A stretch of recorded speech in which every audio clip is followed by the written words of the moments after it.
Você trouxe aí o professor Daniel, nosso amigo lá do doutorado, professor da Universidade Federal, que vem com um tema aí fantástico, né? Acho que o professor Carlos aí teve um papel diferencial na escolha desses temas, né? Que é exatamente as eleições em tempos de Covid, onde se está muito próximo de acontecer, né? Uma mudança nas datas das eleições. E o professor Daniel, como um grande expert do direito eleitoral, advogado de renome no Rio Grande do Norte e fora do Rio Grande do Norte também, pelas demandas que enfrenta, inclusive perante o TSE, com certeza trará para todos os nossos alunos e a plateia aqui presente o que há de mais novo nessas informações e dando, como sempre, aquele show nas apresentações, como é bem característico do professor Daniel.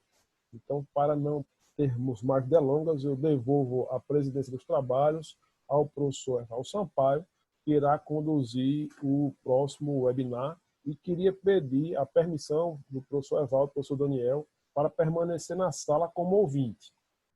Rapaz, aí eu vou lhe dizer, viu, meu querido dileto amigo, você está pedindo uma permissão que, para mim, é um encargo muito grande, um prazer enorme de ter você como ouvinte. Eu que recebo a presidência dos trabalhos da sua pessoa e digo para os nossos queridos alunos e inicio esse bate-papo, né? Vamos deixar as formalidades de lado, dizendo, pessoal, turma, amiga, alunos da UERN, professores da UERN, meu querido colega, professor também da Universidade Federal e parceiro do Instituto Novo Eleitoral, eu começo registrando a amizade, o companheirismo, né, que eu tenho com o professor Marcelo Roberto.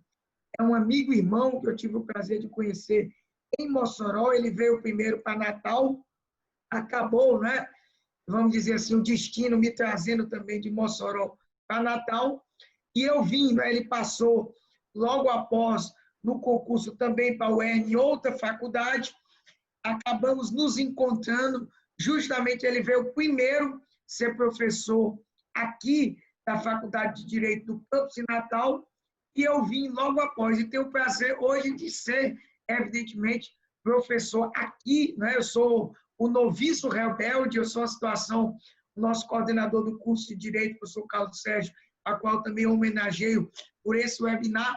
Eu tenho uma situação interessante. Eu sou o noviço em termos de faculdade de Direito, mas sou, ao mesmo tempo, o decano em termos administrativos, né? Mas tenho a alegria de estar com o professor Marcelo Roberto, que, repito, é um amigo que eu tenho, um grande parceiro.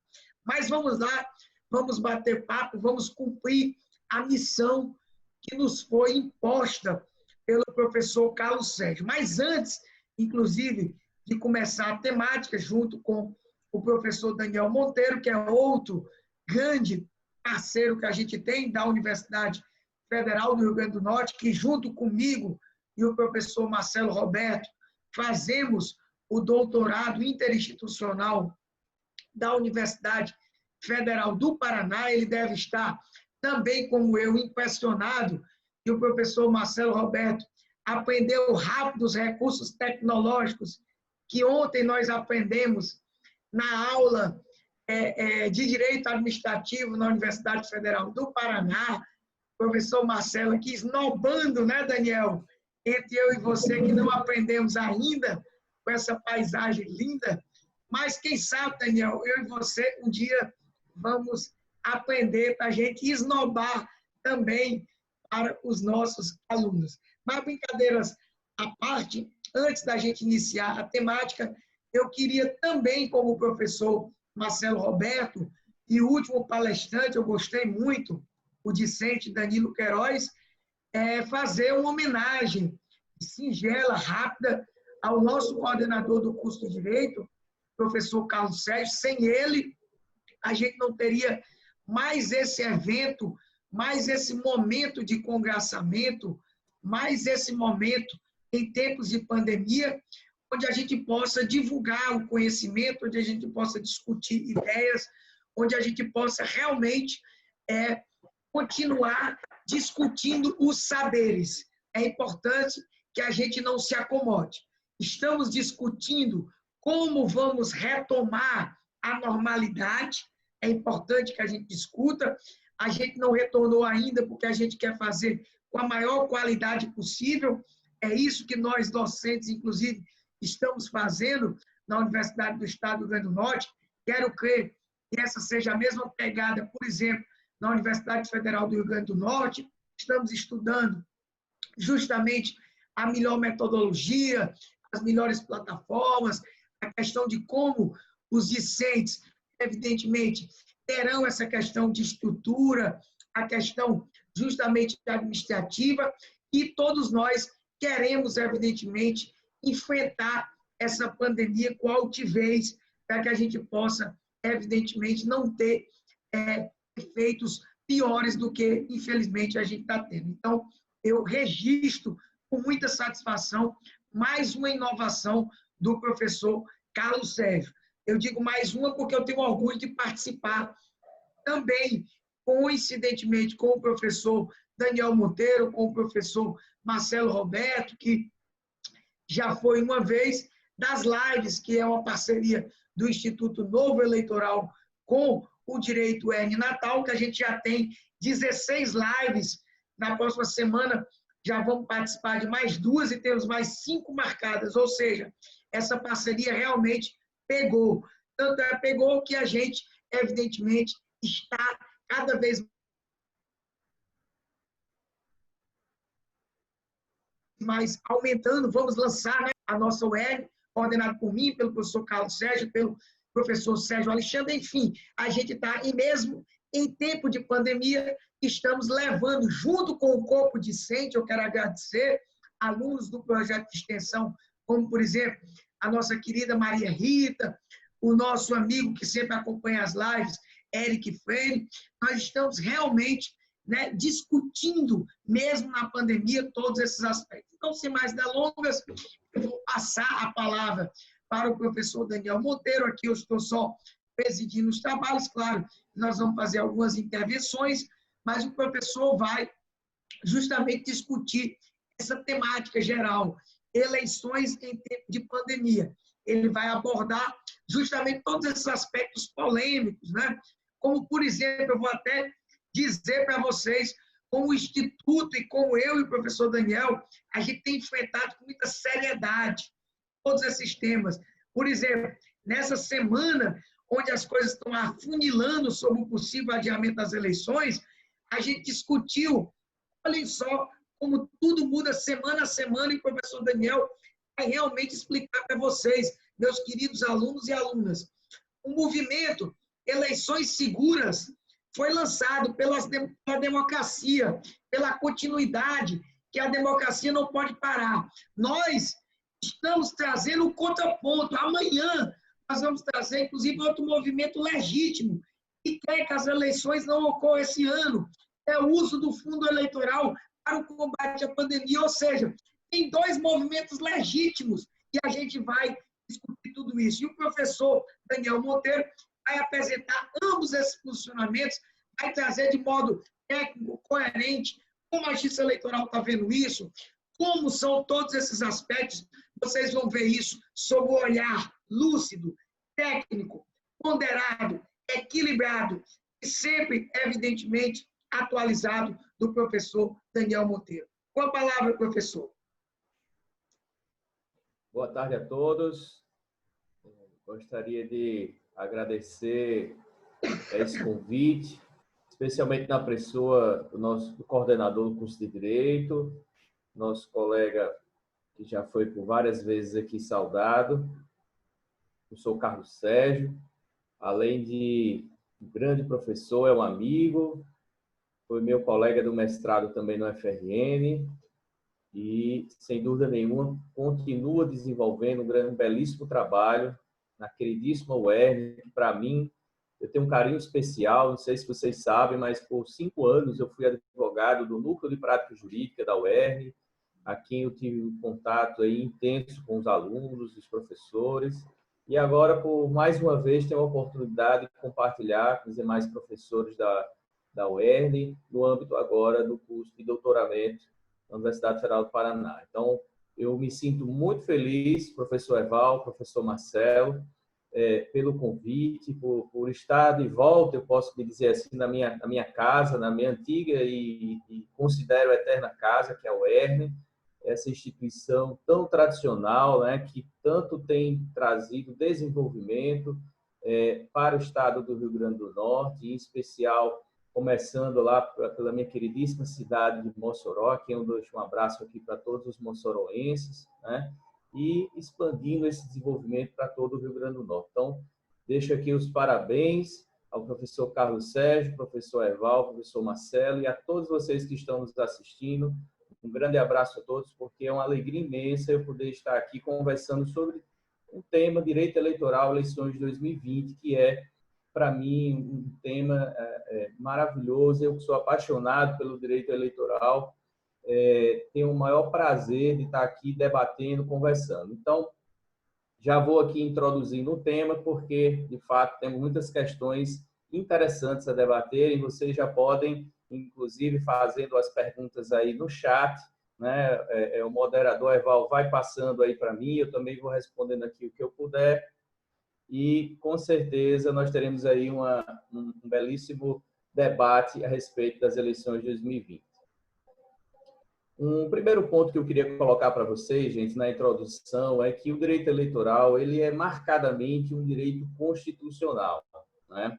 Então, as principais estruturas, os princípios estruturantes do direito eleitoral, nas palavras da minha orientadora, a professora Eneida Desirê Salgado, né, uma das grandes referências em direito eleitoral e que tratam, inclusive, da questão de gênero, a participação das mulheres na política, ela destaca realmente esses princípios estruturantes, como a autenticidade eleitoral, a periodicidade dos mandatos, enfim, a normalidade e legitimidade das eleições. Vocês vão perceber que logo lá no início, né, da Constituição, trazendo ali o Estado democrático de direito, a soberania popular como um fundamento, né, como uma questão nuclear, central, né, esse poder soberano, esse poder que deve ser exercido pelo povo, seja de maneira direta, ali, através da iniciativa popular de lei, plebiscito, referendo e outras iniciativas como orçamento participativo, aplicativo Podemos, que aqui eu lembro, professor Eval, nosso parceiro também, professor Marlon Reis, né, que é um dos coautores aí da Ficha Limpa, ele desenvolveu esse aplicativo, facilita que o eleitor acompanhe o mandato de quem ele elegeu, né, inclusive sugerindo e votando para que também esse mandatário possa seguir essas escolhas pós-eleição. Então, a tecnologia, o professor Marlon Reis traz a tecnologia a favor desta soberania popular que é tão importante. Então, ao longo da Constituição, em especial logo no seu início, vocês percebem realmente essa fundição, digamos assim, do direito constitucional com o direito eleitoral, trazendo ali no artigo 14, a questão dos direitos políticos, questões de inelegibilidade, as questões que envolvem capacidade de votar, de ser votado, inclusive as famosas desincompatibilizações, que são os afastamentos, né? E certas pessoas que ocupam cargos ou parentescos têm que se afastar dessas condições para dar igualdade na disputa eleitoral. Então, nessa breve introdução, é possível perceber que existem toda uma estrutura constitucional, tradicional, inclusive, não é afeta apenas a Constituição de 88, e isso se repete em várias outras constituições, aqui em homenagem ao professor Carlos, a Constituição portuguesa também, a americana, a inglesa, a francesa, então várias outras trazem esses princípios democráticos e basilares, né, que orientam, portanto, a essência do direito eleitoral.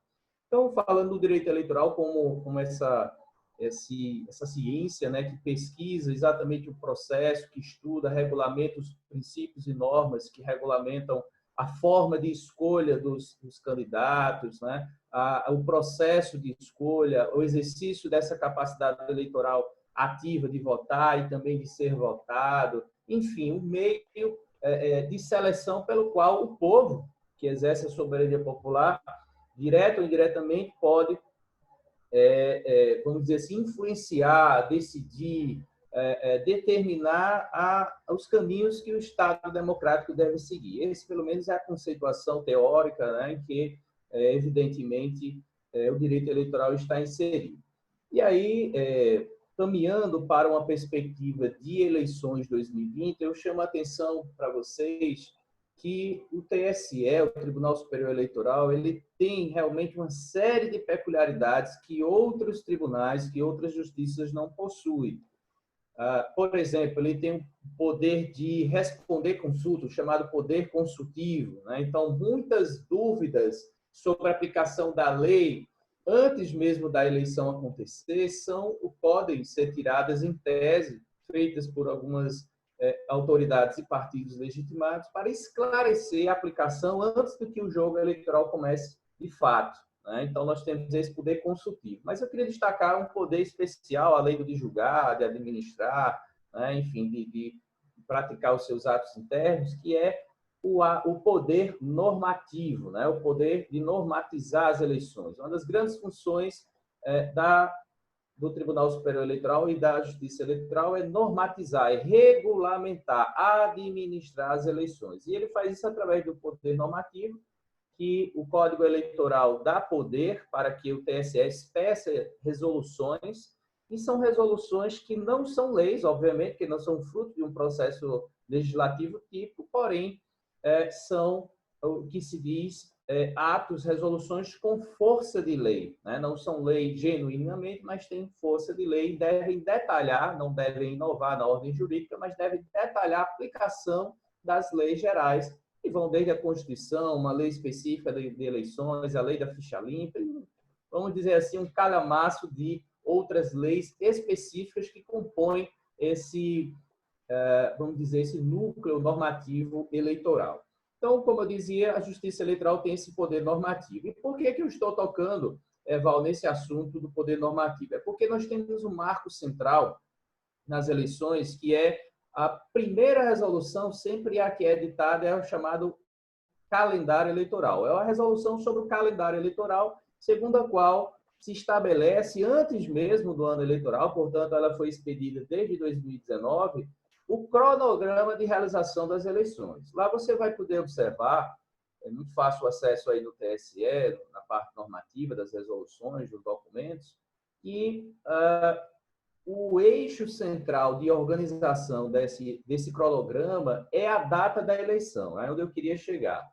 A data da eleição, portanto, ainda está marcada, preciso deixar claro para vocês, para o dia 4 de outubro, porque a lei das eleições, a Constituição prevê de maneira genérica, que acontecerá de maneira, vamos dizer, periódica, né? Em razão do princípio republicano, do princípio da periodicidade dos mandatos, e a lei das eleições ela estabelece que irá acontecer de maneira fixa no primeiro turno, no primeiro domingo de outubro do ano da eleição, e o último turno, né, o segundo turno, no segundo domingo do ano de outubro do ano da eleição. Então, existe uma data fixada, né, vamos dizer assim, não a data específica, mas um referencial fixo, né, para que essas eleições aconteçam.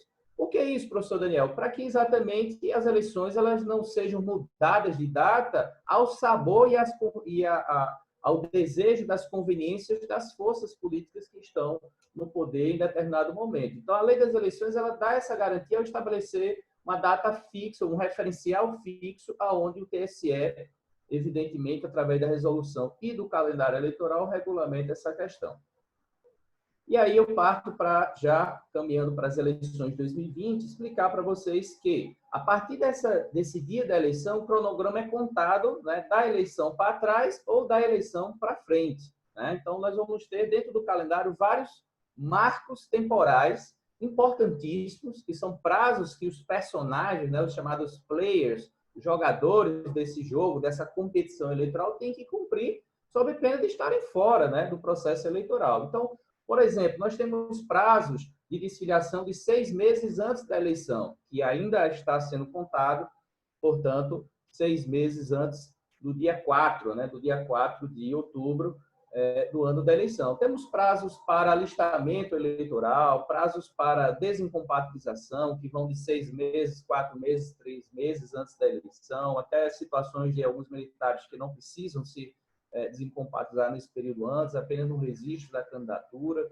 Enfim, nós temos a partir dessa resolução do calendário eleitoral, todo um cronograma a ser seguido e que, portanto, como vocês sabem, é a tendência de haver uma efetiva alteração na data das eleições em virtude da pandemia do Covid-19, né? Nós temos aí, eu já começo a tratar, Valdo, esses principais temas das eleições e, portanto, na pandemia, né? Eu falo lá atrás um primeiro aspecto em que se referia ao prazo para a questão das filiações partidárias, né? É uma condição, volto de novo a falar aqui, de que o direito eleitoral é eminentemente constitucional, porque está previsto lá na Constituição essa previsão de uma filiação partidária, né? Hoje, eu aqui não vou entrar tanto nesse tema, mas vou fazer aqui uma parte, né? Até foi tema da nossa live, né, Val, lá no Instituto Novo Eleitoral, com minha colega a professora Ana Beatriz Presgrave. Quem tiver interesse sobre o assunto das candidaturas independentes ou avulsas, pode acessar lá o site do YouTube do Novo Eleitoral para se aprofundar nesse tema. Mas eu vou fazer aqui uma parte, lembrando que o professor Tiago Oliveira também tem um artigo muito importante sobre o tema, para dizer que a Constituição Federal ela prevê como uma condição de elegibilidade, ou seja, para que cada pré-candidato que venha a ser candidato realmente participe do processo eleitoral, ele tem que estar afiliado a um partido político. E aí existe essa divergência, nessas correntes que apontam para uma aplicação do Pacto de São José da Costa Rica, que prevê, de fato, um exercício desses direitos políticos de maneira mais ampla, sem esse condicionante de uma filiação partidária que a Constituição Federal assim prevê, né?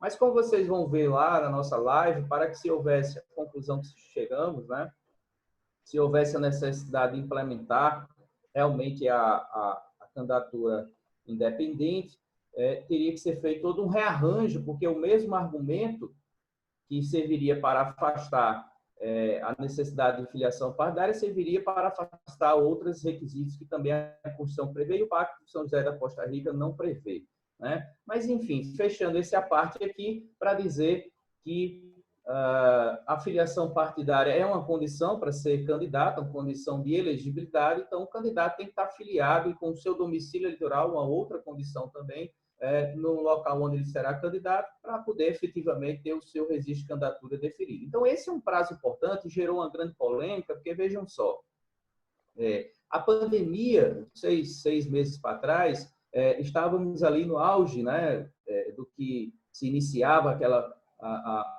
os temores, né, da pandemia, debate sobre a pandemia, e havia um grande temor, um grande receio, né, de que os candidatos não conseguissem fazer as filiações, né, até porque na transição a Justiça Eleitoral teve que rapidamente transformar toda uma estrutura de filiação que era, via de regra, de maneira física, presencial, para uma estrutura virtual, né? Então, a Justiça Eleitoral, que não parou e não para, não é isso, Eval?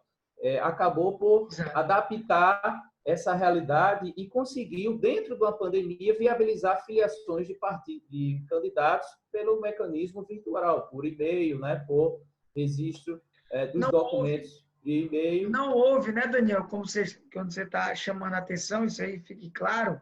Claro que até tem uma pergunta que eu vou já trazer para você, do discente Eric Freire, né, que inclusive é nosso participante lá ativo das lives, que é justamente como os partidos políticos, né, depois de 3 meses de isolamento, né, estão vendo, né, a proximidade das eleições, mesmo com adiamento ou não.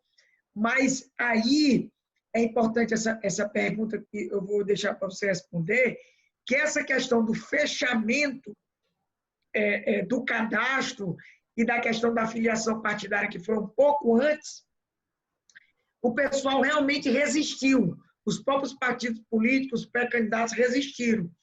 Mas tanto naquela parte da filiação quanto do fechamento, que foi 4 de abril, a gente não pode deixar, aqui eu estou só enunciando, não estou nem fazendo juízo de valor, que era um prazo que a gente conhecia bem antes da pandemia, e principalmente o da filiação partidária, tá?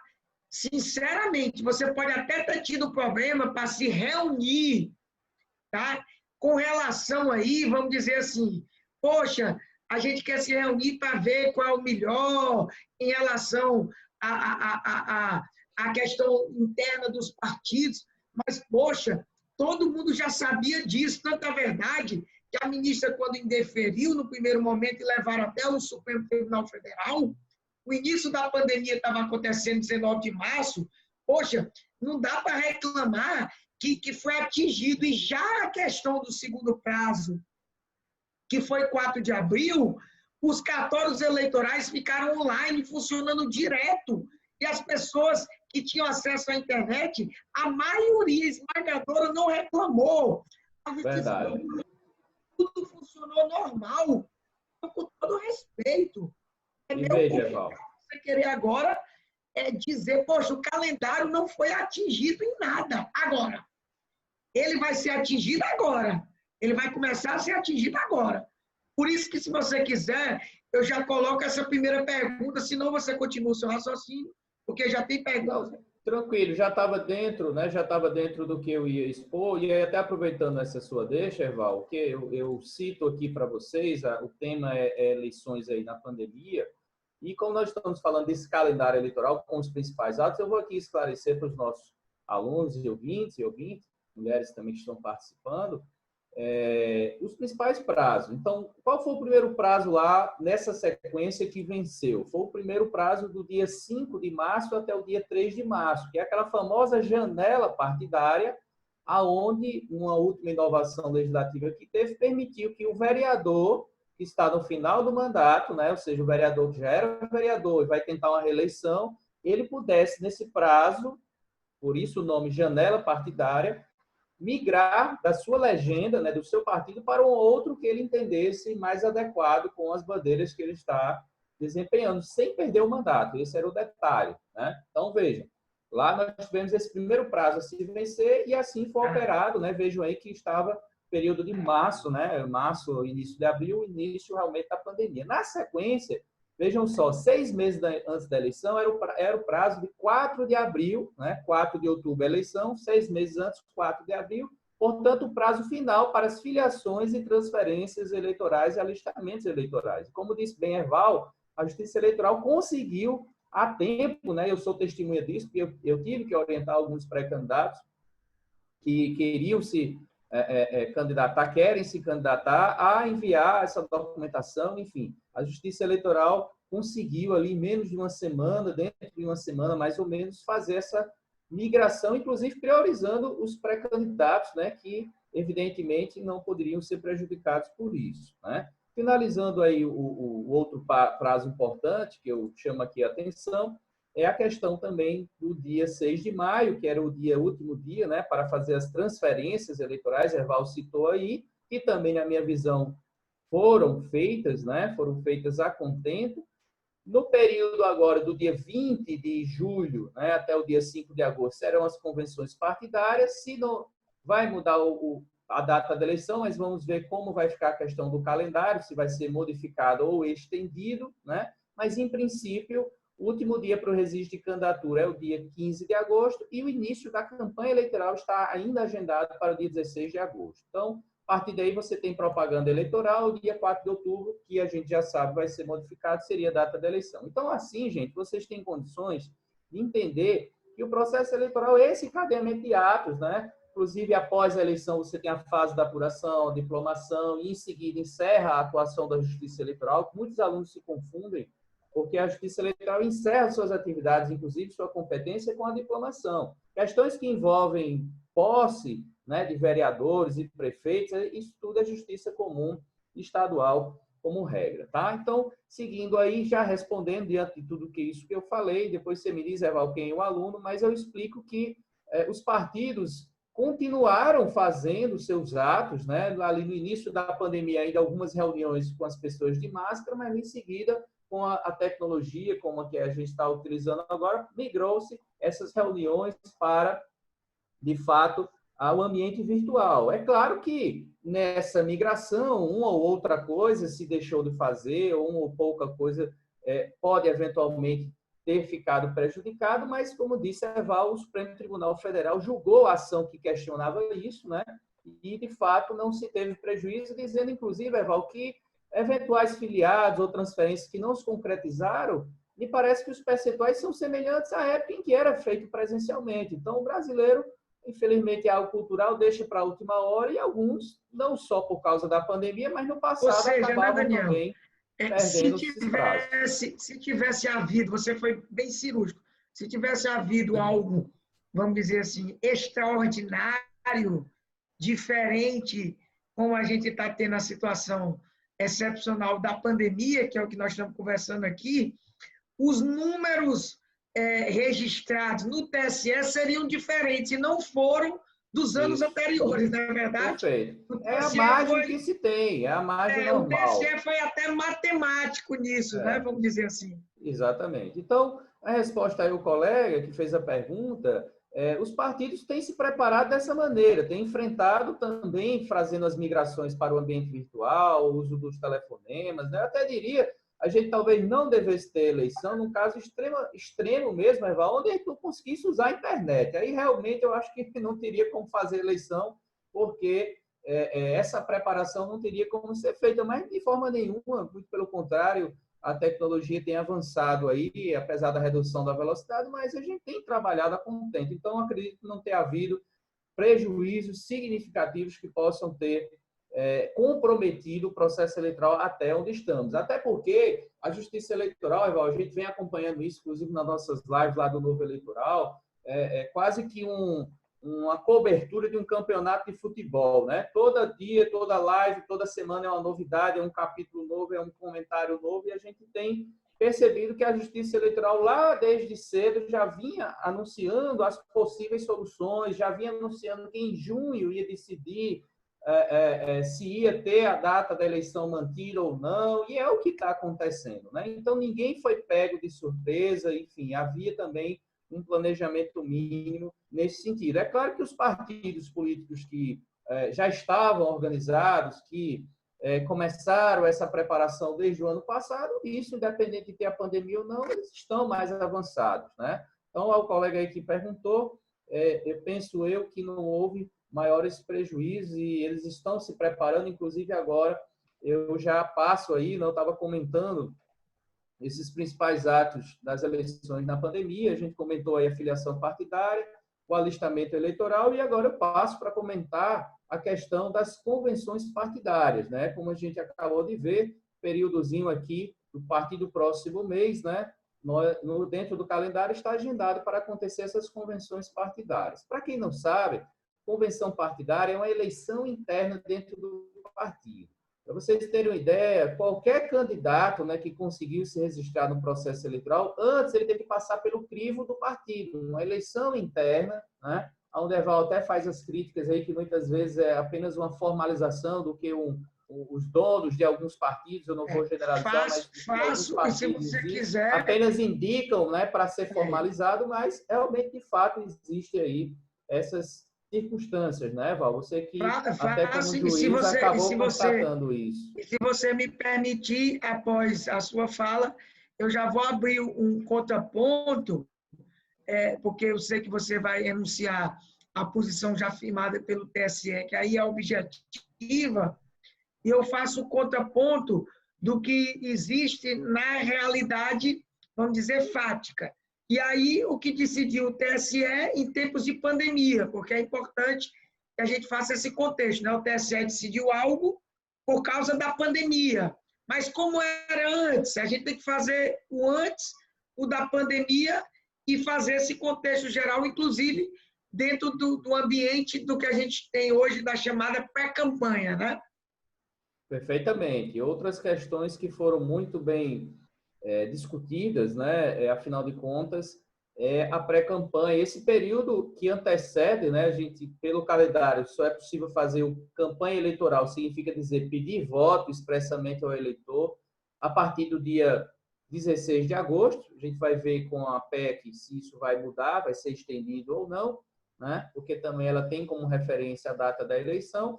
E realmente foi um período de muitas dúvidas, de muitos debates, né? Inclusive, em certa medida, recentemente nós tivemos, inclusive no Rio Grande do Norte, no país como um todo, uma onda de várias liminares que foram deferidas, né? Vocês que estão nos ouvindo aí podem, inclusive, comentar na sua cidade se teve o caso de algum vereador ou de algum pré-candidato, que é a questão da promoção eleitoral, né, com a pandemia, com os atos de solidariedade da pandemia. Então, aquele pré-candidato que nós vamos ter aí uma régua de gradação, né, mas na ponta onde realmente ele comete a irregularidade, é aquele pré-candidato que usa da solidariedade, da distribuição de cestas básicas, máscaras, álcool gel ou outros brindes, né, com um eminente caráter eleitoral de se promover, né, muitas vezes até pedindo voto, muitas vezes até fazendo referência ao cargo, né?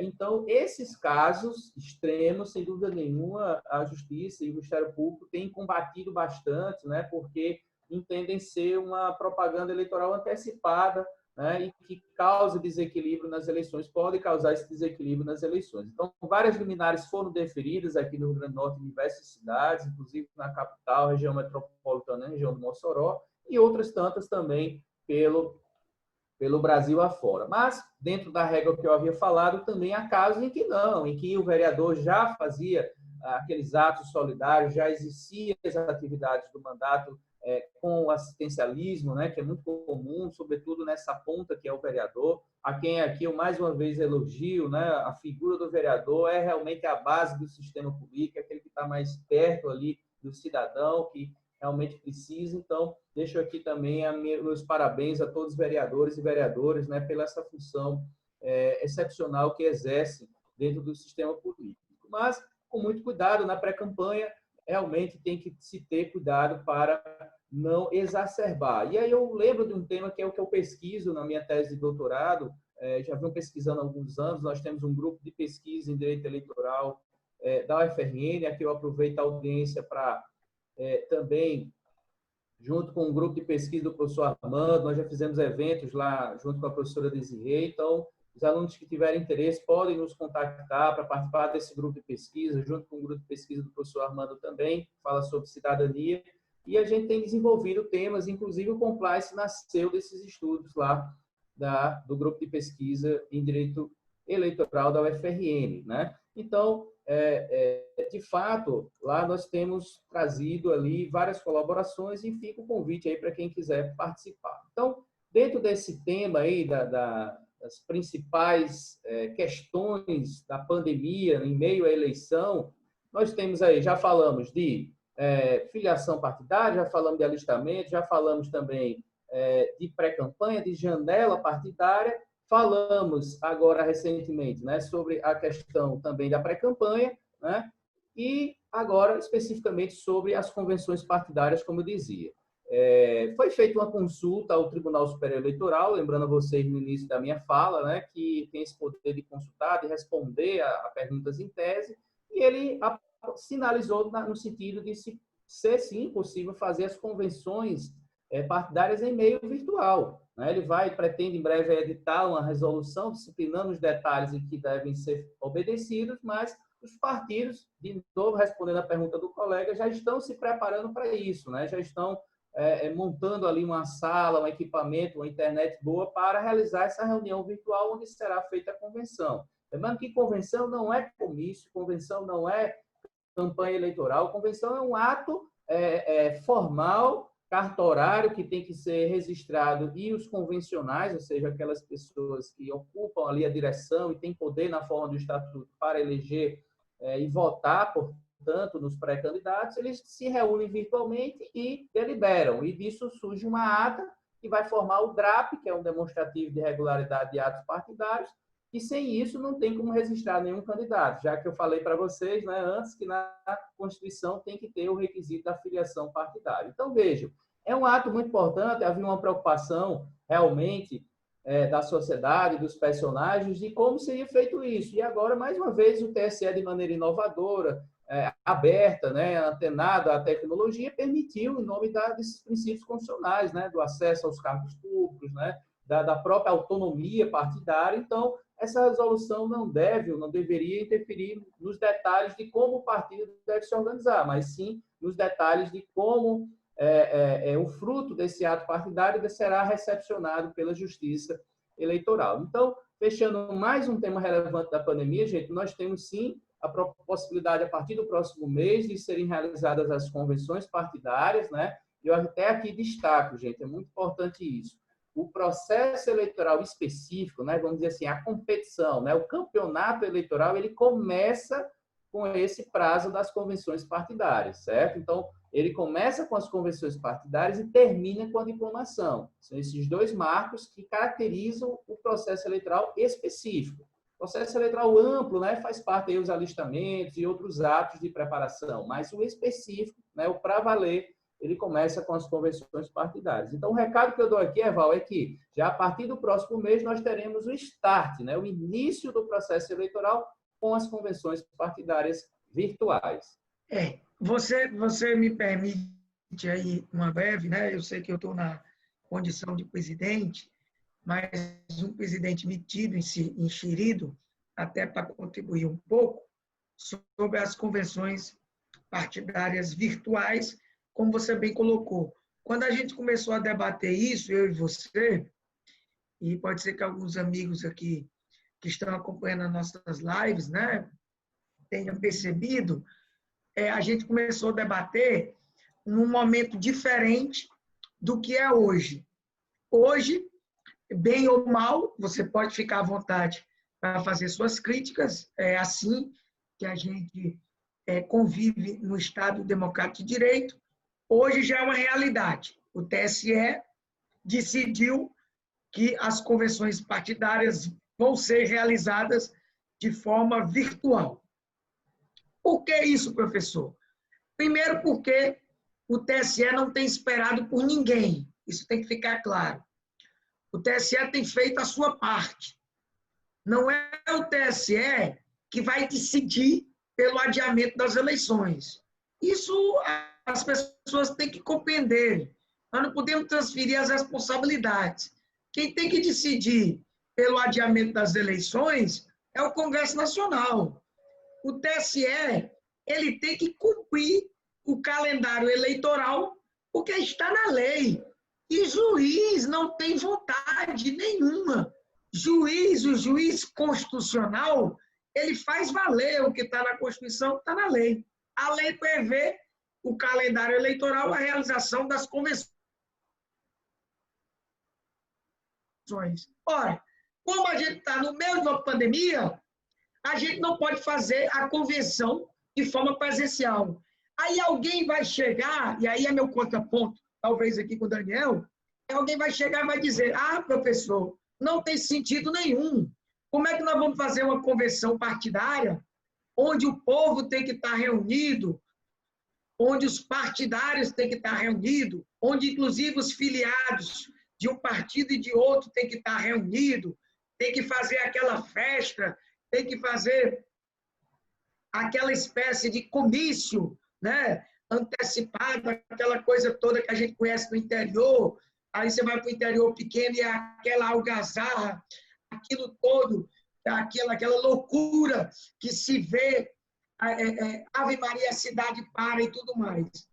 Pessoal, com todo respeito, né, que eu tenho a vocês inclusive são futuros bacharéis em direito, né? E se vocês não fizeram ainda direito eleitoral, porque direito eleitoral não é obrigatório, que é algo, inclusive, que eu pretendo, como professor dessa instituição, ontem eu conversava, inclusive, também, não, antes de ontem, com o professor Humberto Fernandes, nosso professor, que a gente tem lutado para transformar direito eleitoral em obrigatório, vocês estão dizendo algo que é contrário à legislação. Convenção partidária não é comício antecipado, não.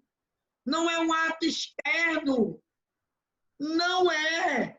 Não existe participação do povo. Não é um comício antecipado, pelo amor de Deus. A pré-campanha teve uma abertura? Teve. Mas não para eu estar convidando todo o povo e todo mundo, inclusive. Você não pode transmitir pelas redes sociais, você não pode transmitir pela rádio, pela televisão. Não é, pelo amor de Deus, é um ato interno.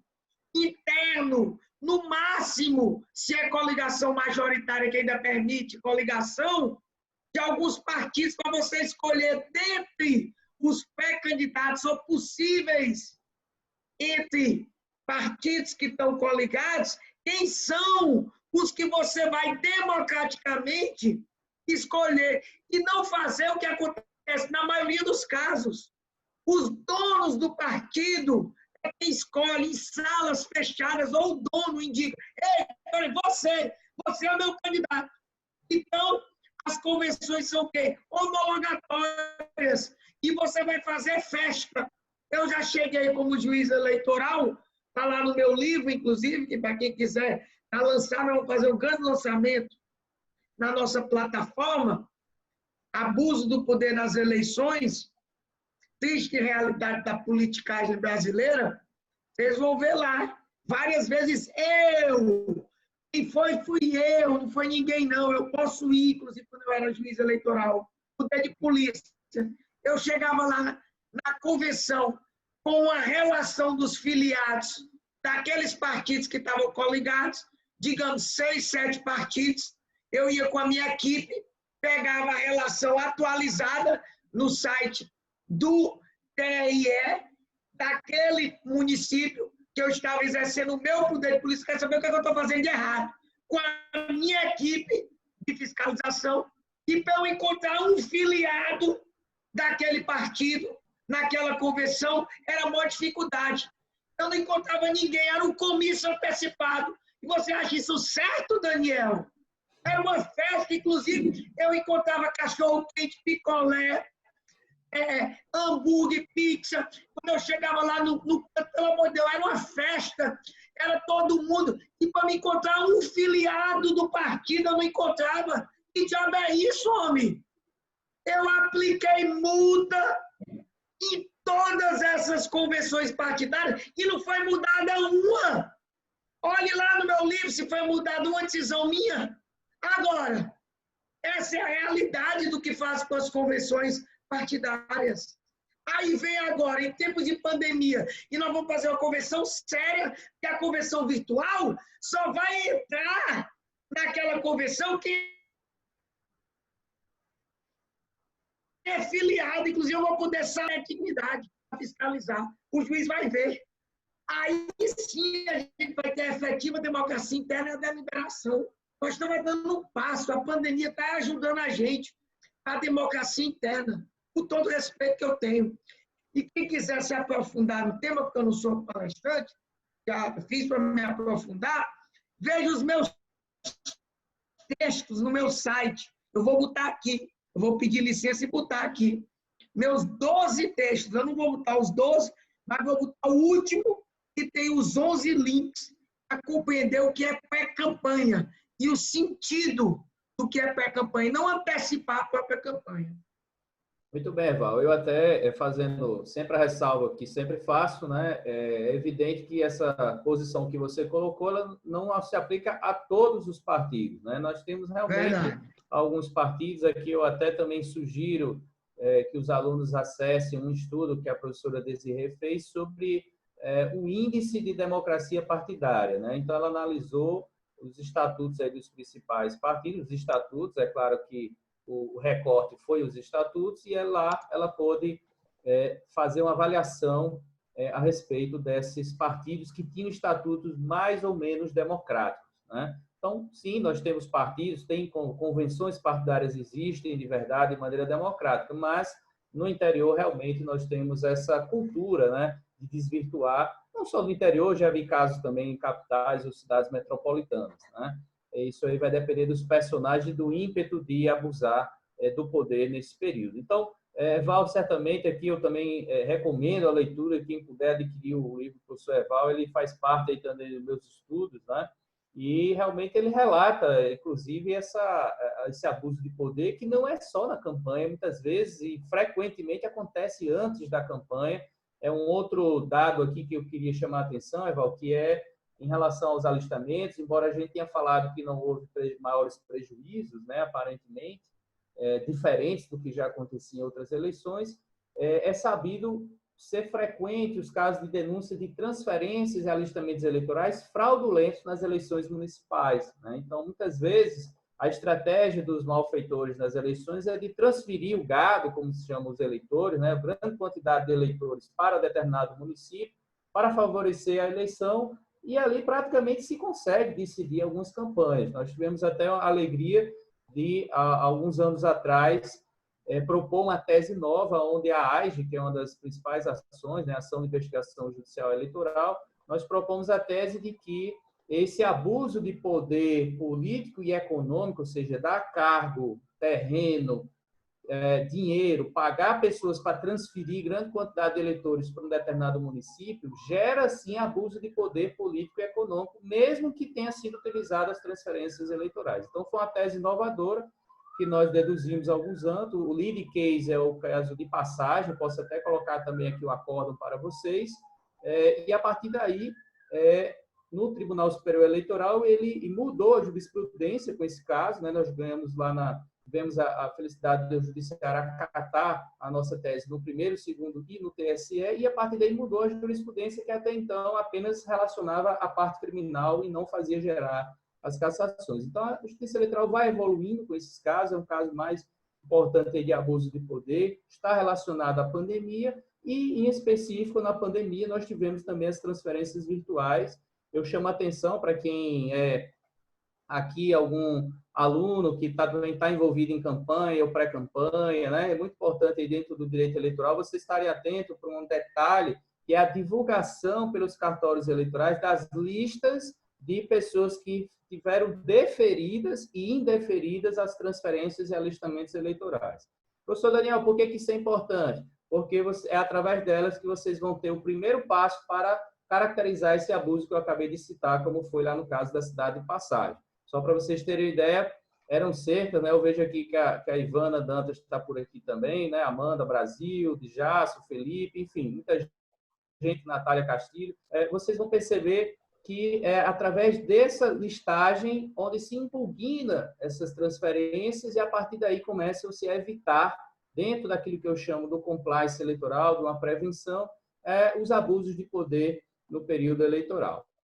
Então, veja, professor Carlos, né, nós temos aí o caso da Passagem, só para vocês verem como é maléfico essas transferências ilícitas, inclusive que podem acontecer, podem estar acontecendo, eu chamo a atenção, mesmo no período de campanha, mesmo de forma virtual.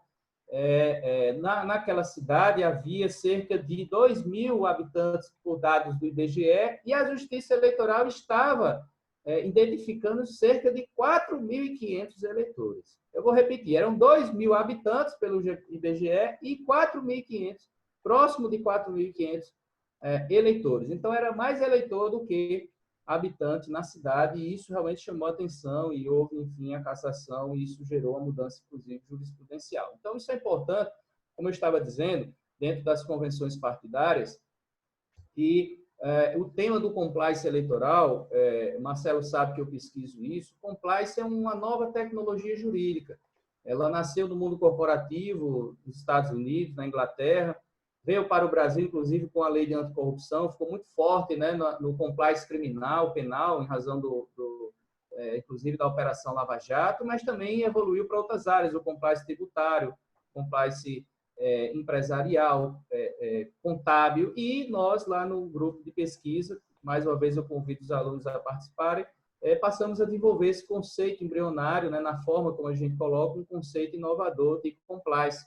E, basicamente, o compliance eleitoral é um conjunto de técnicas de correção, de prevenção, de ajuste, né, inclusive com alguns checklists, né, verificando a existência de alguns documentos, que fazem com que os partidos, os candidatos, né, as coligações, inclusive até o eleitor também, ele esteja em conformidade com as normas eleitorais. Porque compliance é estar em conformidade, é colocar em conformidade com as normas. Então, quando se faz o compliance eleitoral, você coloca em conformidade, em adequação, em consonância com as regras eleitorais, constitucionais e partidárias que são destinadas a esses personagens do processo eleitoral, como os partidos, candidatos e também o eleitor, né? Então, nós temos aí uma busca, né, de melhorar a democracia através de uma tecnologia que permite prevenir ilícitos eleitorais, né? Trazer uma transparência maior, dando segurança e dando também maior credibilidade a essas instituições, como partidos, candidatos e eleitores. Então, Eval, Professor, caminhando tem aí, muitas eu vi até que algumas perguntas perguntas, aqui. isso. A gente o Cândido Batista, deixa eu conferir se tem algum antes, ver se eu sabe que essa parte eu já estou craque, né? A gente respondeu a primeira do nosso amigo Eric Freire, né?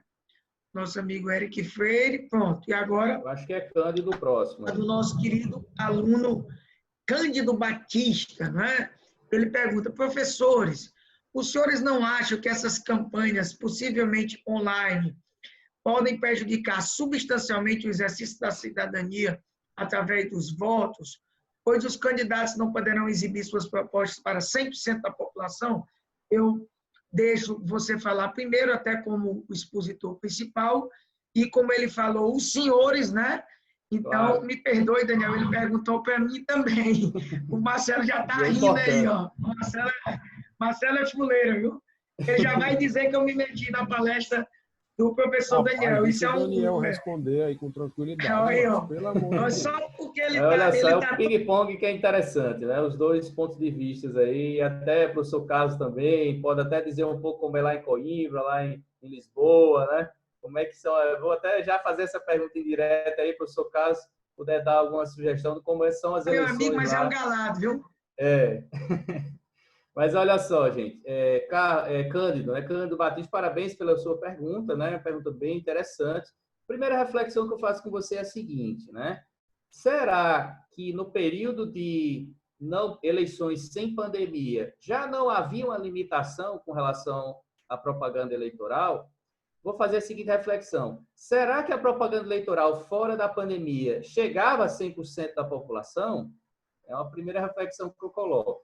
Né? E já caminhando para responder e também dar a resposta à sua pergunta, penso que não chegava. Né? A campanha eleitoral já não chegava antes da pandemia a 100% da população, porque é praticamente humanamente possível. Até porque tem aqueles que, quando se fala em política, ele fecha todas as portas, né? Tem a verdadeira ojeriza, o que respeita-se, evidentemente, mas o ideal é que os cidadãos participassem, se informassem, tivessem um engajamento realmente na política, seja qual fosse a orientação ideológica, mas que tentassem participar e entender desse processo eleitoral. Até porque, professor Marcelo, nós temos dados aí que são, de certo modo, até que se repetem eleição após eleição, do chamado alto índice do não voto. Não sei se aqui os alunos, o Jair, a Larissa, né, a Glória, a Amanda Brasil, já ouviram falar do não voto. O não voto ele é composto pela abstenção, né, o eleitor que não vai votar,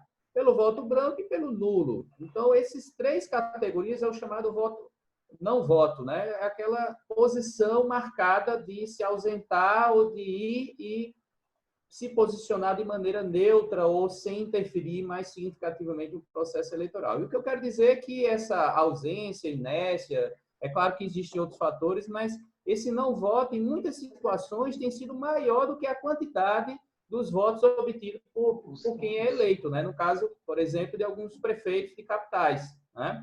Então, é um dado que chama muita atenção em relação à democracia, porque o que a gente tem observado é que esse não voto, de maneira sistemática, tem aparecido em muitas situações como sendo maior do que aqueles que estão sendo eleitos, né? Então, é um recado no sentido de que é preciso melhorar a democracia, os partidos precisam se reinventar, os candidatos também, e também o eleitor, viu, professor Carlos Sérgio? O eleitor precisa se reinventar dentro desse processo eleitoral, partir de uma situação de mera radicalização, de mera posição pessoal, para um entendimento, uma compreensão, análise sensata dos dados, das propostas, realmente escolher realmente as melhores propostas. Afinal de contas, você vai escolher um médico, vai escolher um remédio, você não sai por aí de maneira impulsiva, e sim você pesquisa, né? Então, a ideia é que o eleitor pesquisa as opções. Então, respondendo a sua pergunta, Cândido, eu não vejo, né, a primeira pergunta que eu também fiz é que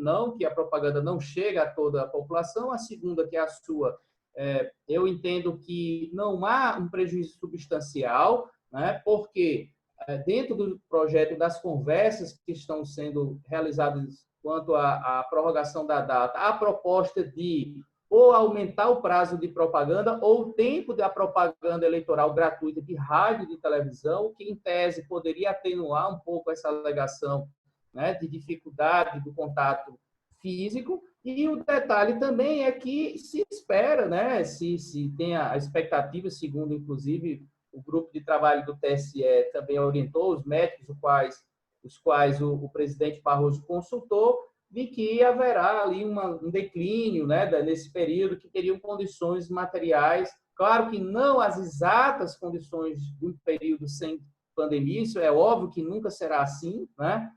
Porém, haverá uma possibilidade de uma interação maior com as normas que a Vigilância Sanitária de Saúde recomendam, né? O uso de máscaras. Então, esse contato poderá ser feito, eu imagino, no interior.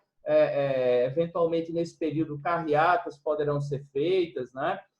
Os encontros também respeitados na medida do possível, né? As regras sanitárias também, o diálogo, né? Esses eventos abertos também, dentro das possibilidades, também se tentará adequar essas novas realidades, né?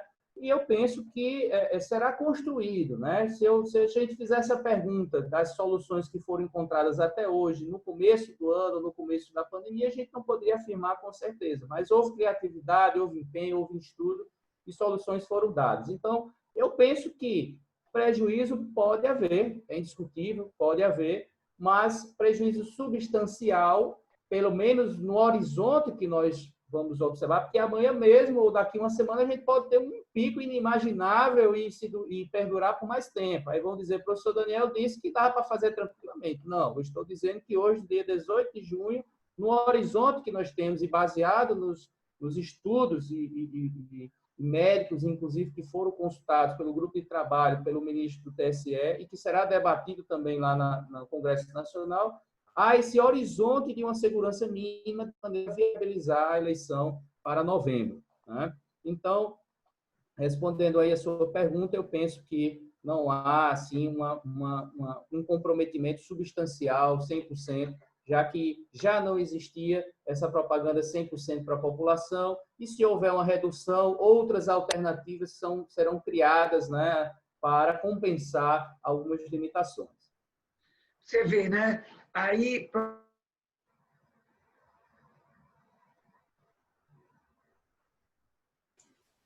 Tá sem áudio aí, Evão. Ele travou um pouco. Tá travado, Erval. Amigos que nos... Travou? Travou? Voltou. Agora voltou. Pronto. Aí, para você ver, né, professor Carlos Sérgio, a alegria ter Vossa Excelência agora com a gente, professor Daniel, professor Marcelo e os amigos e amigas. Eu acho que o professor Carlos Sérgio, que tem acompanhado aí muito as minhas posições e a minha coerência, ele já deve imaginar qual é a minha resposta. Eu já vou divergir do professor Daniel e, aparentemente, pela minha posição inicial na pré-campanha, talvez vocês imaginassem que eu fosse dizer e apontar a mesma linha do professor Daniel. Mas não, para você ver como é diferente, né? Eu sou muito duro, criterioso, rígido, até demais, na pré-campanha, porque penso que na pré-campanha, regra geral, fora de situações bem pontuais que vocês poderiam ver nos meus 12 textos lá, que não tem o contato com o eleitor, com a proximidade com o eleitor, então não há nenhum ferimento, como o Cândido está colocando aí, porque não tem a campanha propriamente dita, ou seja, o calendário não está atingido, mas já quando começar a campanha, a partir do dia 16 de agosto, se mantivesse a questão da eleição de outubro, o que Daniel e eu já dissemos, né? Tudo indica, e os líderes partidários no Congresso Nacional devem ratificar a mudança para a eleição tudo indica, em novembro e dezembro, e aí Daniel tem razão, e aí ele também está só relatando. A gente não sabe o que vem de mudanças no calendário eleitoral, aí ninguém sabe. Ninguém sabe como é que vai ser esses ajustes. Agora, qual é a minha discrepância com ele?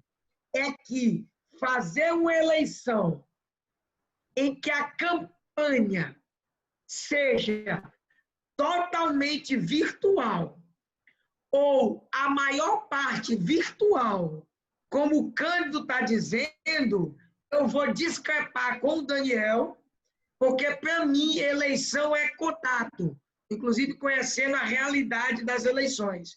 Para mim, os candidatos, principalmente de eleições municipais, prefeito e vereador, precisam realmente, quer seja o período de 45 dias, quer haja uma ampliação, tem que ter contato.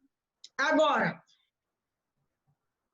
esse contato, como o Daniel colocou, ele pode ter, a partir da evolução da pandemia, ou regressão, ou como o presidente do TSE está vendo como é que vai ser feito, se vai haver, evidentemente, alguma adaptabilidade à situação, mas eu vejo com preocupação que eleição sem contato é algo prejudicial. Por quê? Porque tem que ter coerência. Campanha é campanha. Campanha tem que ter realmente essa possibilidade do contato. Agora, o que é que Daniel trouxe de importante? O que Daniel trouxe de importante é algo que realmente a gente tem que olhar o outro lado. Qual é o outro lado? É que, às vezes, as campanhas, de um modo geral, já não são campanhas na substância. Aí ele está chamando algo, ele como estudioso, como pesquisador que ele é, que a democracia talvez tenha que ser revisitada. Porque quando a gente fala de um processo eleitoral, a gente tem que ter campanha com propostas, com ideias, com a discussão.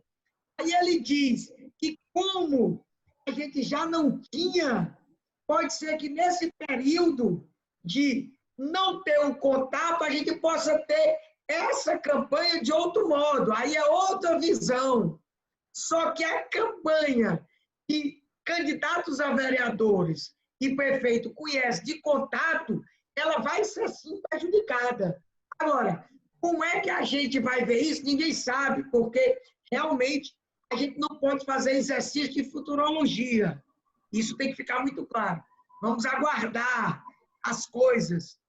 Agora, tudo isso, evidentemente, quem vai dizer é a própria evolução da pandemia. E só um pequeno adendo também, Eval, eu gosto de ser muito prático, muito pragmático, né? Eu sou advogado e gosto de fazer as coisas muito no mundo da realidade. Olha só, Cândido, do jeito que as coisas estão caminhando, né? Com o horizonte que as autoridades, o tribunal e o Congresso estão colocando em relação à pandemia, inclusive com, vamos dizer assim, com hoje Natal, infelizmente, nós estamos em colapso, né? A gente tem visto isso aí. Essa reflexão, Eval, já fez até antes. Hoje nós poderíamos fazer uma eleição aqui? Não, obviamente que não, né? Mas vamos pensar que para novembro, dezembro, esse contato, claro que não vai ser o contato como era antes, porque tudo tem que ser adaptado. Mas eu coloco a seguinte reflexão. O candidato a vereador, que é muito comum ele visitar casa por casa no interior, né? Muitos deles já passaram uma vez e vão passar outro, mas pela terceira vez na casa de cada eleitor. É impossível isso acontecer?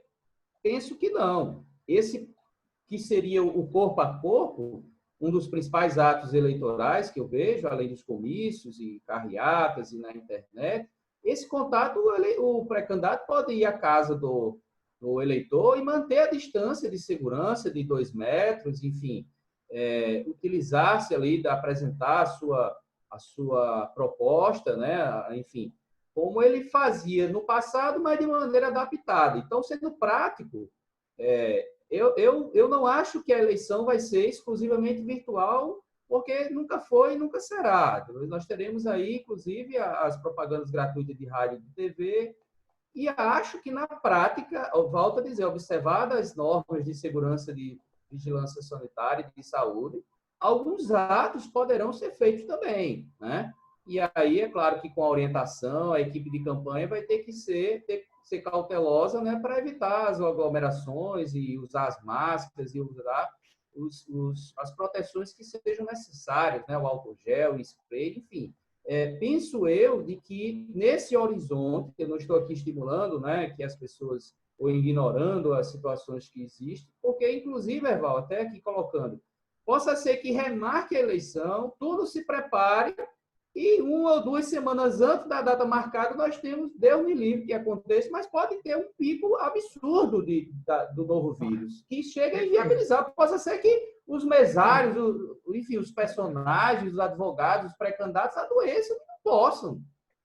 Infelizmente, a pandemia é uma situação de guerra muito lamentável, que nós temos que ter cuidado, nos proteger, chega cada vez mais próximo de nós. Quem não teve, conhece alguém que já teve. Mas, por outro lado, eu queria concluir meu raciocínio, Eval, colocando na balança, são os dois valores, né? São dois valores democráticos, valores do mesmo jeito que se tem, e ter o cuidado de preservar o princípio republicano, o princípio democrático, o princípio da periodicidade dos mandatos, né? O evitar o abuso, né? Enfim, e, portanto, realizar a eleição em 2020, isso faz parte de um peso, né? De um lado da balança, do outro lado você tem também essa outra ponderação, né, dos candidatos que querem levar a sua mensagem e dos eleitores que também querem ouvir. Porque, afinal de contas, como é que você vai ouvir e escolher se você não sabe quais são as opções? Então, isso, eu acho que o Congresso e a Justiça, enfim, o Executivo vão estar a todo tempo medindo esse equilíbrio, né? E tudo está em perspectiva. Acho que nem eu, nem Evaldo, nenhum momento, nem nas lives anteriores, nem hoje, estamos dando uma posição certa, definida. É impossível fazer isso. Todo tempo é uma novela, um campeonato, é um novo capítulo, uma nova etapa, uma novidade. É uma medição. A todo tempo, daqui para a eleição, vai ter que estar se medindo figurativamente essa temperatura. Eu diria até literalmente medindo a temperatura, né? Para realmente saber se é viável. Mas vejam aí como foi importante essa pergunta do Cândido. Então, Cândido, em resumo, a gente tem perspectivas, opiniões, sugestões, linhas, caminhos, mas nunca uma posição certa, nunca uma posição definida, porque no próximo dia pode se mudar tudo em razão de novidades. Acho que tem uma segunda pergunta, Eval, aí do Israel, né? É do Israel, né? É a pergunta muito boa. A gente, evidentemente, tem outras participações, né? Mas eu recebi aqui um cartão aqui amarelo, já laranja, de que 4h30 a gente tem que encerrar. Então, nós vamos fazer mais 2 perguntas e eu quero registrar também a participação no chat, muito importante, do nosso professor Marcelo Roberto, dizendo que eu concordo com ele, né? Eu também vou lutar por isso, que é preciso a gente colocar como obrigatório o direito eleitoral, porque direito eleitoral é democracia. Veja a importância do que a gente tem discutido hoje para a sociedade, né? Para todos nós. Tudo que a gente tem discutido hoje, por exemplo, esse tema, o que a gente vai trazer para a nossa sociedade. Então, o direito eleitoral é realmente muito importante. Mas vamos lá. A pergunta do nosso amigo Israel Duarte. Eventual adiamento das eleições, Daniel, para dezembro. Inclusive, eu vou até já, junto com essa pergunta, eu vou trazer informação para você ver quando os alunos participam, né? O nosso aluno aqui,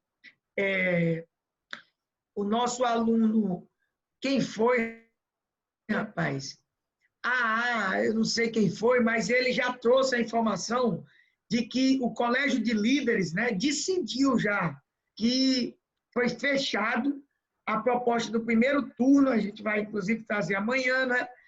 Ficou para 15 de novembro. Realmente, eu digo como vice-presidente da Associação dos Magistrados Brasileiros e presidente da associação, que eu vivo no Congresso, se não fosse pandemia, hoje, não, dia de quinta eu já estaria em Natal, mas dia de terça e quarta eu praticamente fico dentro do Congresso Nacional. Quem decide são os líderes partidários. Se eles decidiram, está decidido. Então, os líderes decidiram que o primeiro turno vai ser 15 de novembro, então está decidido. E o segundo turno vai ser 29 de novembro. Então, o acordo foi fechado hoje. Então, vamos voltar para a pergunta, né, Daniel? Aqui é assim, Isso. ó. Aqui os alunos nos É um ajudam, olho, né, é não, um olho Daniel? no peixe e um É olho no show gato, demais. né? É show demais, é. É. Então, vamos mudar a pergunta do Israel. Com a realidade de que o primeiro turno, né, vai ser 15 de novembro, então, adiado do início de outubro para 15 de novembro, consequentemente, seria reduzido o período compreendido entre o resultado do pleito, é verdade, a pergunta muito inteligente do Israel, e a data da posse. Essa perspectiva afetaria, de alguma forma, as investigações do Ministério Público a respeito de possíveis irregularidades? Perfeito, porque Muito todo bem, Israel. mundo justamente tem trabalhado com a necessidade de, mesmo fazendo a eleição, da posse para a galera esteja, né, iniciando o seu mandato. E aí, Daniel, desenrola aí. Muito bem, uma excelente pergunta. Se tivesse uma medalha, eu já dava uma medalha de ouro aqui para Israel também, para o Verdade, nosso pergunta colega também inteligente. que fez a pergunta aqui, o Cândido. Excelentes perguntas, vocês vão perguntando. Quem puder responder agora, a gente tem a alegria de responder aí pelo WhatsApp, a coordenação pode me encaminhar, que será um prazer. Olha só, Israel. Portanto, considerando essas datas, né, de fato, Erval, até o TSE, eu ia dizer que é o final da minha fala, o TSE também já está noticiando essas duas datas, né, de 15 e 29 de novembro. O TSE já noticiou, né, Daniel? Já está noticiando, exato. Mas também, exatamente porque a notícia já foi muito rápido no eleitoral. Muitas palestras... O acordo de líderes, meu amigo. Os líderes acordaram, não tem mais jeito, não. É verdade.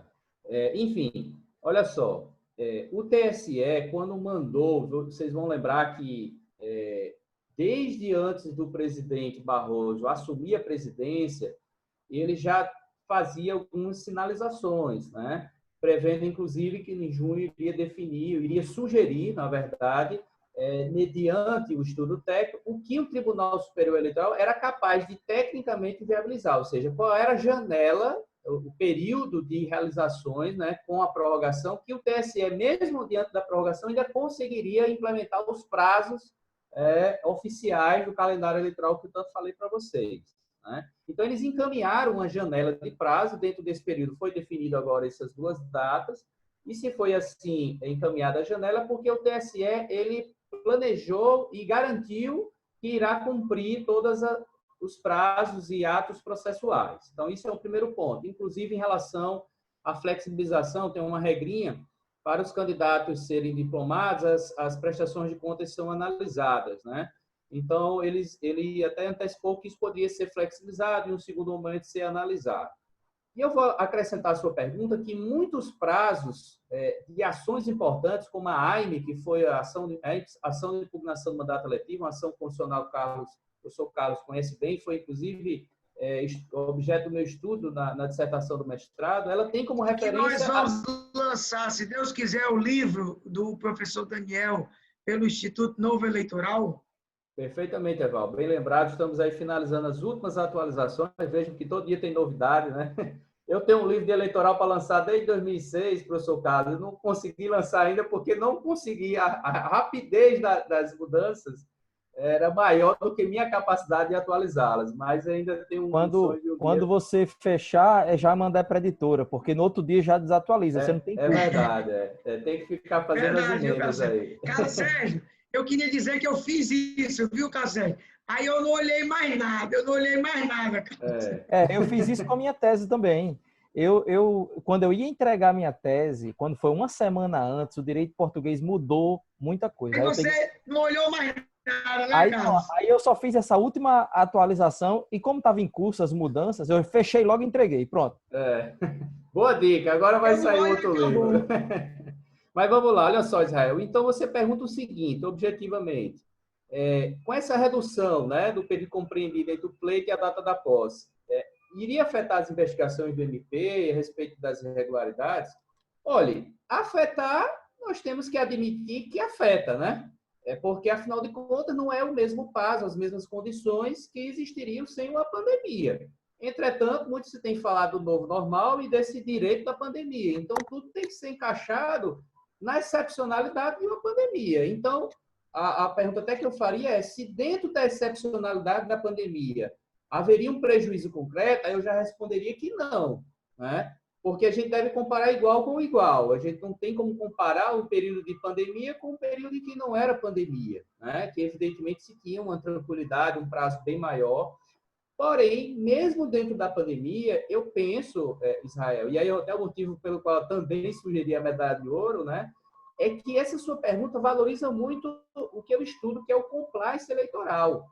É que, mais uma vez, se os partidos e pré-candidatos e candidatos já vêm implementando um sistema de compliance, que é uma espécie de acompanhamento, de monitoramento, tanto seu como dos adversários, ele antes mesmo de iniciar os prazos, e aí eu também incluo o Ministério Público, que também pode fazer e faz também muito bem o compliance no que diz respeito à fiscalização, o eleitor também, o adversário, ele já vai ter as provas, ele já vai ter os caminhos, já vai ter as estratégias para propor as ações cabíveis, inclusive a AIME, se for necessário, o recurso com diplomação, as AIs, representação por conduta vedada, também compra de voto, a captação ilícita de sufrágio. Então, assim, é claro que há uma adaptação. E já antevendo isso, os órgãos de controle já provavelmente irão se adaptar e já irão antecipar muitas dos planejamentos e das medidas de fiscalização e de produção de prova antecipada que já o fazia. Eu diria até que, em certa medida,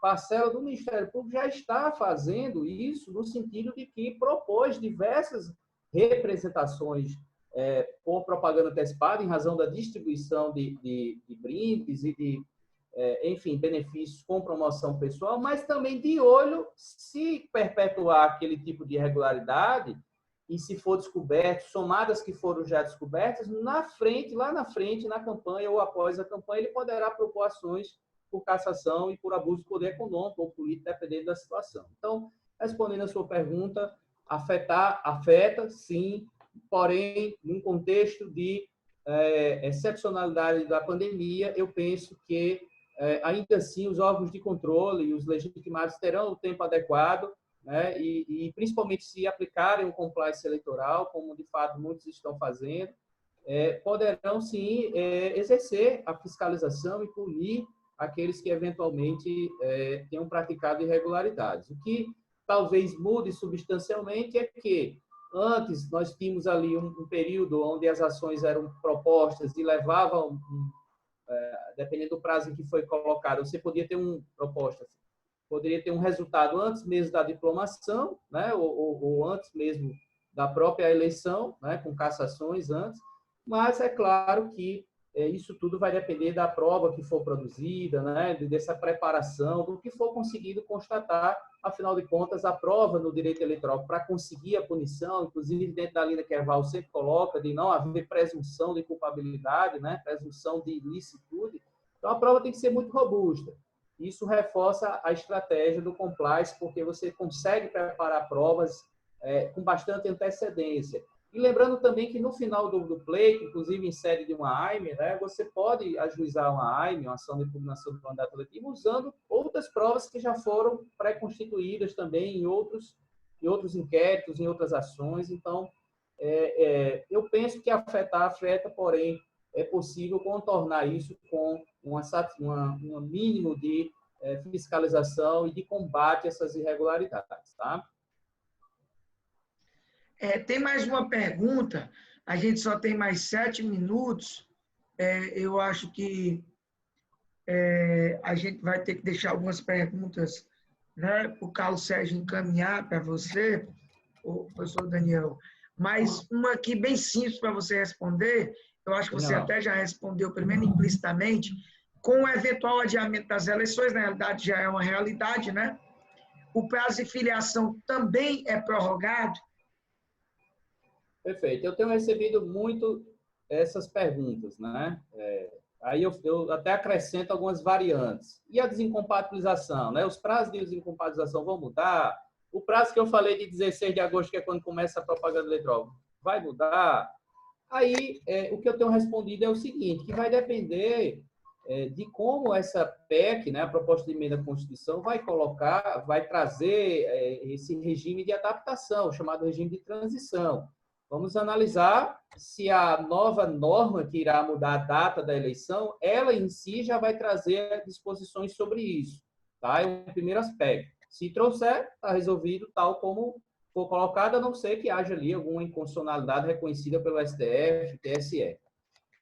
Primeiro ponto. Segundo ponto, se a nova norma que alterar a data da eleição não trouxer em seu texto essas modificações, outro projeto de lei, aí um PL, projeto de lei ou projeto de lei complementar, que seria infraconstitucional, em tese poderia ser aprovado também, trazendo essas adaptações do calendário eleitoral. Mas, volto a dizer, haveria a imbricação, ou seja, a questionamento sobre a violação do princípio da anualidade. Inclusive, Eval, vou aproveitar essa pergunta para jogar aqui, né? Mudar a data, como de fato está sendo mudado, viola o princípio da anualidade, aquele princípio do artigo 16 da Constituição que prevê que toda alteração do processo eleitoral entra na data da sua publicação, respeitando-se o período de um ano antes da eleição. Tecnicamente, se você pegar preto no branco, sim, altera. Seria inconstitucional a mudança, mas se fosse para ser assim, não precisava dos operadores do direito, bastava o computador colocar num algoritmo, ele resolvia os problemas jurídicos, estava as sentenças, não é isso, professor Marcelo? Porém, é óbvio que nós temos todo um conjunto de valores na Constituição, de outros princípios, inclusive da razoabilidade, da proporcionalidade. Então, a PEC, ela, por uma questão excepcional, vai ter que justificar realmente na excepcionalidade uma mínima flexibilização do princípio da anualidade, porque ele altera o processo eleitoral. Ora, imagine, se você tem um campeonato marcado e a data final está marcada, e você não pode alterar as regras daqui até a data final do jogo, e você muda a data final do campeonato, você mudou as regras do jogo. Então, assim, eu penso que ou vai se forçar uma flexibilização, uma interpretação no sentido de dizer que não mudou as regras, porque mudar a data não mudou e mantiveram as outras regras, é só a data, que seria forçoso na minha visão, ou vai ter que se admitir que realmente, em princípio, há vamos chamar, o conflito aparente de normas, né, de valores, mas que, por uma questão de ponderação, né, o professor Roberto Alexi demonstra muito isso na sua obra sobre os princípios, né, evidentemente que vai ter que se prestigiar um valor que, nesse contexto atual, represente melhor a Constituição como um todo. Né? Então, nós teremos esse primeiro embate. E aí, seguindo, né, naquele meu raciocínio, ela prevê e fica resolvido essas outras questões de filiação, de desincompatibilização, etc. 2, não prevê e deixa com a legislação infraconstitucional. 3, não prevê e deixa para o judiciário, no caso, principalmente o TSE, definir. Né? Então, se vier só a data da mudança, especificamente, provavelmente o TSE e o Supremo deverá ser acionado, né, no sentido de responder uma consulta, ou um caso de um ADIM, enfim, e terá que dizer como será, né? Terá que dizer como será. Tem muita questão da igualdade, né? O filiado que se desfiliou e filiou ao partido há 6 meses atrás, mas agora tem uma nova opção, vai reabrir esse prazo, ou quem se alistou. Então, tem outras questões. Será que haveria desigualdade se mudasse? Aí, realmente, é um problema complexo. Né? Um problema complexo que, em princípio, o legislador vai dar a solução. Vamos ver se a solução será completa ou se ela precisará, o que possivelmente eu acho que é possível que aconteça, de alguns ajustes judiciários, como já é comum também, independente de pandemia. Né? Então, assim, eu desviei um pouco aqui a pergunta, mas é porque eu acho realmente muito importante, já caminhando aqui para o final, e aí eu vou realmente deixar claro, né, que essas questões vão ter que ser tratadas, né, em relação à filiação, nessas 3 perspectivas que eu coloquei, inclusive em outras situações, vamos dizer, efeitos colaterais, vamos dizer assim. Tem um problema principal, mas efeitos colaterais decorrentes da mudança, porque eu comecei a minha fala hoje dizendo para vocês, né, a Núncia, que está nos ouvindo aí, a Natália também, a Maria, o Jair também, ele continua, a Eveline, né, o Felipe César, que o calendário eleitoral é todo estruturado com o marco inicial da eleição, para trás e para frente. Né? e alterar a data, em princípio, alterava essa simetria, esse raciocínio lógico da norma, né? Então, a pergunta é como vai ficar isso? Aí as três soluções que eu acho que poderá acontecer.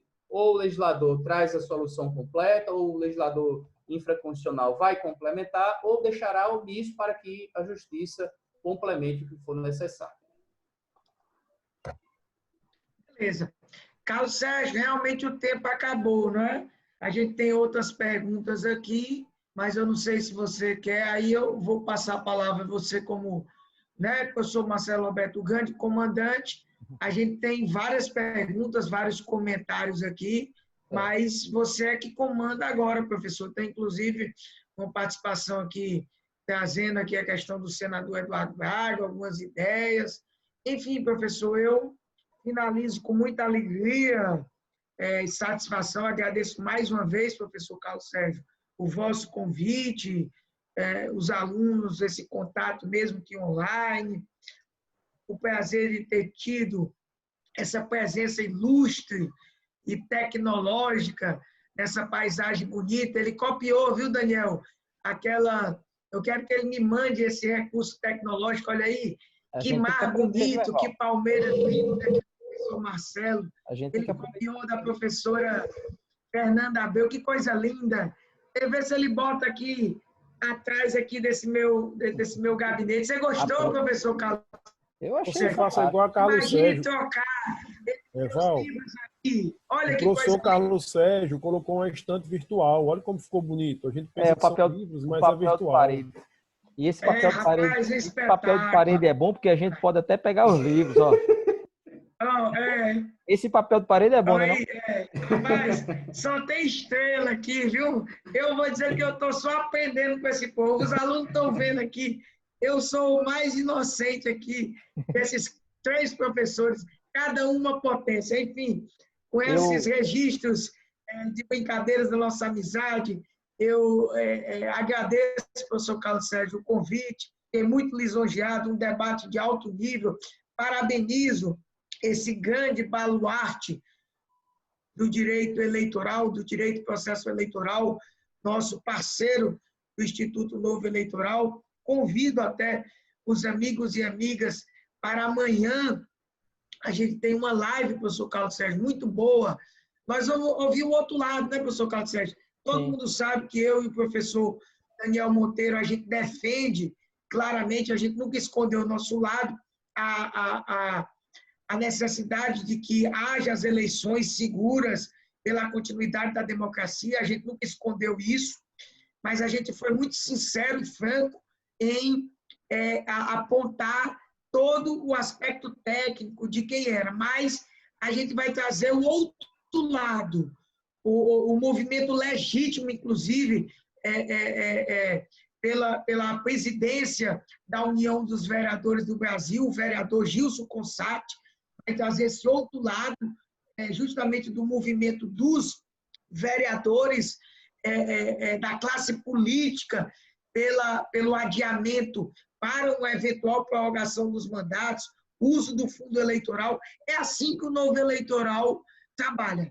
trazendo todas as teses, todos os lados. Então, dessa maneira, eu agradeço ao seu convite, parabenizo mais uma vez, eu acho que Vossa Excelência não ouviu, gravado aí, todos os encômios que eu lhe fiz, mas não pela nossa amizade, não porque a gente tem alguns projetos juntos, ou porque Vossa Excelência hoje me chefia na coordenação. Mas eu registrei, e acredito que o professor Marcelo também deve ter feito, porque Vossa Excelência se esforçou para que esse webinar fosse uma realidade, um sucesso de público, de qualidade de participação, e quem ganha com isso são os alunos, que devem estar maravilhados com realmente a discussão profunda, com a temática desenvolvida e com tudo que, evidentemente, Vossa Excelência nos propiciou. Muito obrigado e passo a palavra com muita alegria para o senhor. Eu que agradeço a disponibilidade de vocês, a disponibilidade do professor Daniel Monteiro, que eu conheço desde a época do mestrado, e que ele já sinalizava que ele tinha interesse por essa discussão desde aquele tempo, né? 2008, 2009, ele já apontava o interesse dele e tem se especializado nessa área e tem contribuído bastante. Passou pela Universidade do Estado do Rio Grande do Norte, 5 anos por aqui no Núcleo de Prática Jurídica.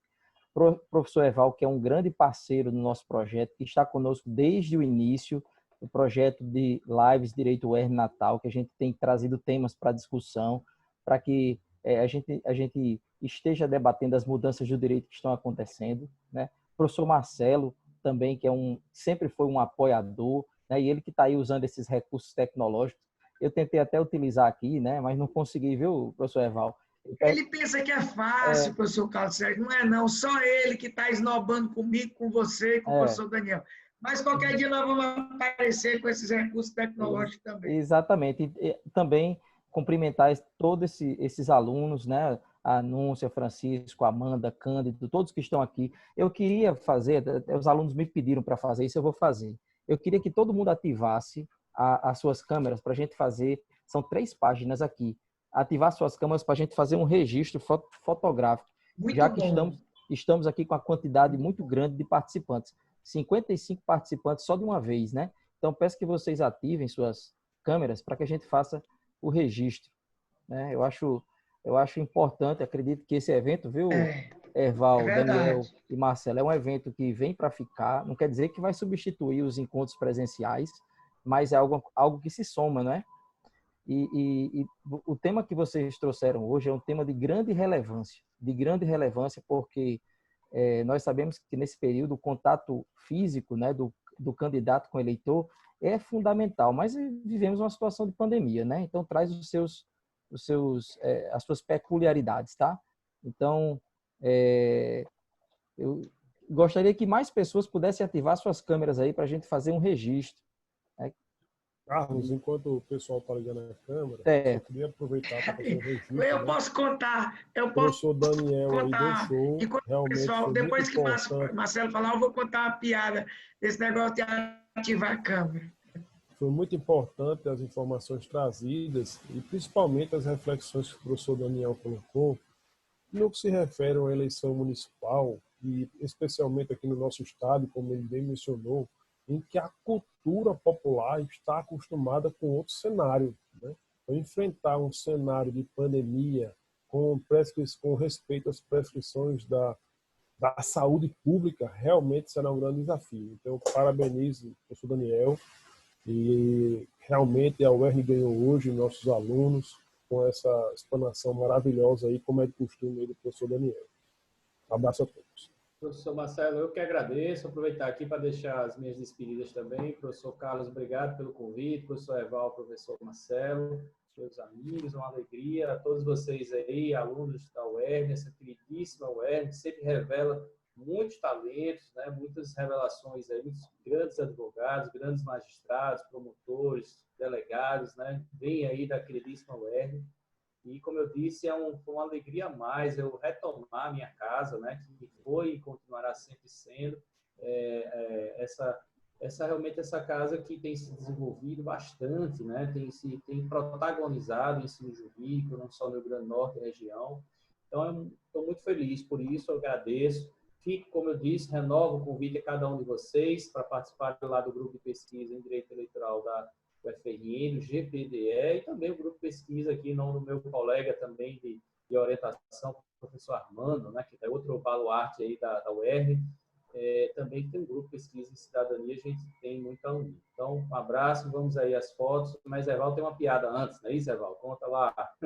Rapaz, eu quero dizer, não é nem uma piada, esse negócio de câmera, o professor Carlos Sérgio é muito experiente mesmo. Nesses eventos online, eu quero parabenizá-lo.